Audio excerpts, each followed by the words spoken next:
Halo teman-teman, salam sehat selalu. Kali ini saya akan berbicara tentang sosok seorang pemain dari Chelsea yang memperkuat tim nasional Italia. Siapa dia? Nama lengkapnya adalah Jorge Luis Filho, atau yang lebih dikenal populer dengan nama Jorginho.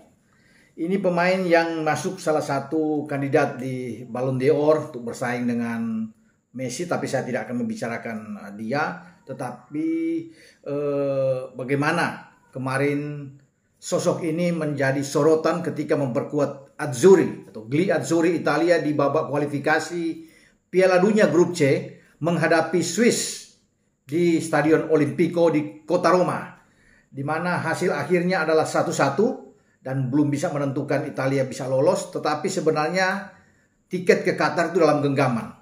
Kalau saja Jorginho di menit terakhir, menit 90 sebelum injury time, mendapat kesempatan ada penalti yang diberikan wasit buat Italia.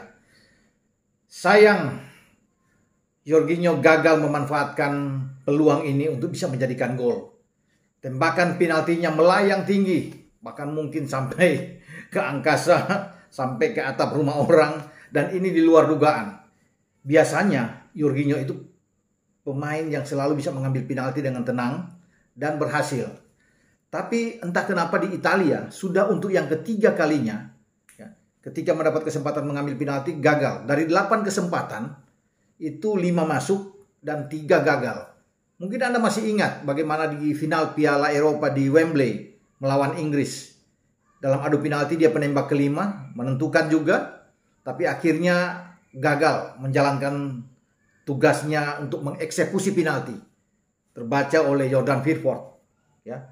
Sehingga kegagalan itu terulang lagi ketika di grup C, ya, di penyisian ini, di kualifikasi zona Eropa untuk Piala Dunia, ketemu Swiss, bermain di Swiss, bermain imbang 0-0 dan ada penalti. Sebenarnya Italia bisa memenangkan kalau Jorginho bisa mencetak gol. Tapi lagi-lagi kejadian tanggal 5 September yang lalu itu terulang lagi seperti yang dia lakukan saat di final tanggal 11 Juli menghadapi Inggris.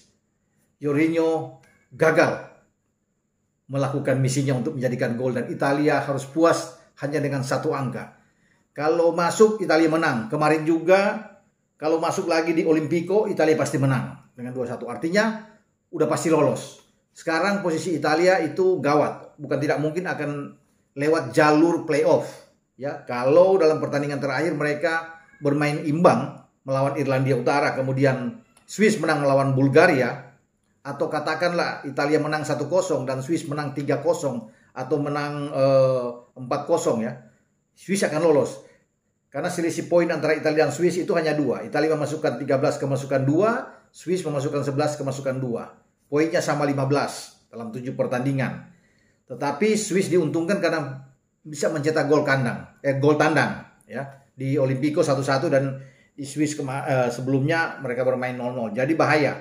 Jika poin sama dan jumlah gol sama, Swiss akan lolos langsung ke Qatar dan Italia harus melalui jalur playoff. Bukan tidak mungkin terulang lagi, Italia itu tidak lolos, sama seperti di Piala Dunia 2018 di Rusia. Ketika di playoff mereka digagalkan oleh Swedia dan Italia sangat disayangkan. Pemegang 4 gelar juara dunia ini tidak bisa lolos. Apakah ini akan terulang? Kita tidak tahu, tapi saya masih yakin bahwa Italia bisa mengatasi Irlandia dalam pertandingan Selasa pagi dini hari waktu Indonesia bagian Barat, dan ini sangat menentukan karena Swiss juga berpeluang untuk bisa lolos ke Qatar jika terjadi sesuatu dengan Italia. Tapi saya kembali ke Jorginho. Berbeda ketika Jorginho di tim nasional Italia. Kalau di Chelsea, ya, di The Blues Chelsea ini, dia menjadi pemain pertama dalam sejarah di IPL, di Liga Primer, untuk mencetak 10 gol dari titik putih, dari penalti secara beruntun dan berhasil. Luar biasa bagi Jorginho, ya. Terakhir ketika Chelsea menang 3-0 melawan Newcastle di St. James Park, ya. Ada brace 2 gol dari Reece James, kemudian penutupnya gol ketiga dari Chelsea itu dibuat oleh Jorginho dari penalti. Dan itu gol ke-10 yang tercatat, ya, dalam sejarah bahwa dia pemain pertama yang mencetak gol dari penalti itu 10 kali beruntun tanpa pernah gagal. Itu luar biasa. Jadi memang beda Jorginho di Chelsea dan beda Jorginho di Italia. Kalau saya katakan tadi kan ada 3 kali gagal, ya, 2 kali dengan Swiss bahkan dan 1 kali di final melawan Inggris dari 8 kesempatan. Tetapi di Chelsea dia tampil luar biasa. Ini gelandang yang banyak menentukan arah permainan sebuah tim, baik di Italia ataupun di Chelsea. Sebagai pemimpin yang bagus, memulai serangan selalu dari dia dengan enak, ya, punya visi bermain yang bagus. Itulah Jorginho, sangat tenang, umpan-umpannya itu berkualitas sekali, sangat terarah, ya. Akurasi umpannya itu istimewa sekali kalau bisa melihat dengan ini. Oleh sebab itu Jorginho ini tidak tergantikan. Pada musim ini dengan Chelsea, dia sudah bermain 10 kali dan memang baru 1 gol yang dia buat ke gawang Newcastle. Namun di UCL, di Liga Champions, dari 4 pertandingan di grup H, di mana mereka sekarang sedikit berada di bawah Juventus, dia sudah membuat 2 gol dan 2 gol itu diciptakan di Stamford Bridge, ya, melawan Malmo saat menang 4-0. 2 gol diantaranya datang dari penalti dan dua-duanya masuk. Jadi ini memang auranya bagus kalau bermain di Chelsea dan setiap kesempatan penalti itu dia melaksanakan tugasnya dengan sempurna sekali. Namun di Italia ini yang agak kurang begitu bagus, sehingga bagi Mancini harus menyiapkan penembak-penembak lainnya kalau dapat penalti. Jadi tidak harus bergantung terhadap seorang Jorginho. Mungkin di sana ada Federico Chiesa atau ada Belotti, Ciro Immobile, bahkan Bonucci, pemain belakang yang mungkin bisa mengambil penalti. Ya, walaupun orang pertama yang selalu menghadapi penalti itu yang ditugaskan adalah Jorginho. Tetapi kalau di Chelsea ini banyak penembak penalti, tapi Jorginho selalu ditugaskan awal untuk bisa mengambil penalti, termasuk oleh pelatih Thomas Tuchel. Padahal di sana Lukaku juga terbiasa untuk bisa mengambil penalti. Di Inter Milan juga Lukaku selalu bagus dalam mengambil penalti.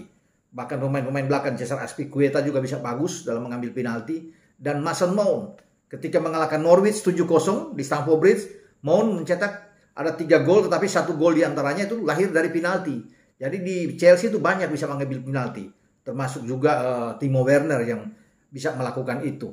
Namun sekali lagi Jorginho adalah pemain istimewa yang selalu menjadi tugas utamanya mengambil penalti. Kalau di Chelsea itu 100% bisa masuk, sehingga ia tercatat dalam sejarah.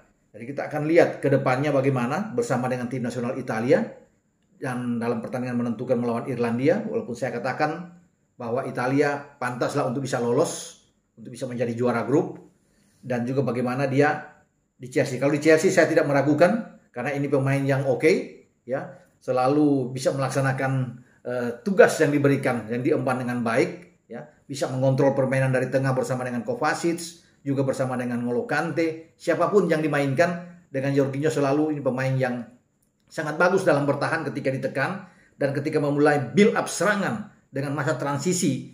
Ini pemain yang juga oke untuk dari tengah memulai serangan ke depan. Jadi benar-benar pemain yang layak, ya, untuk bisa menjadi pemain terbaik, ya, bukan saja di IPL untuk lini tengah, tetapi juga di Eropa, dan dia memang sudah dinobatkan sebagai satu gelandang terbaik di Eropa, ya. Dan saya setuju sekali bahwa gelandang seperti ini betul-betul istimewa karena dia bisa menyumbangkan gelar bersama dengan Chelsea di UCL dan Piala Super Eropa.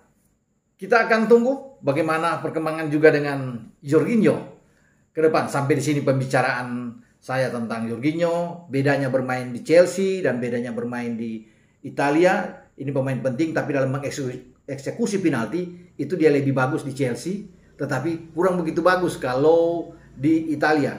Entah kenapa, kita akan lihat ke depan nanti. Jangan lupa Anda untuk subscribe channel YouTube Bung Ropan. Sampai jumpa. Ciao.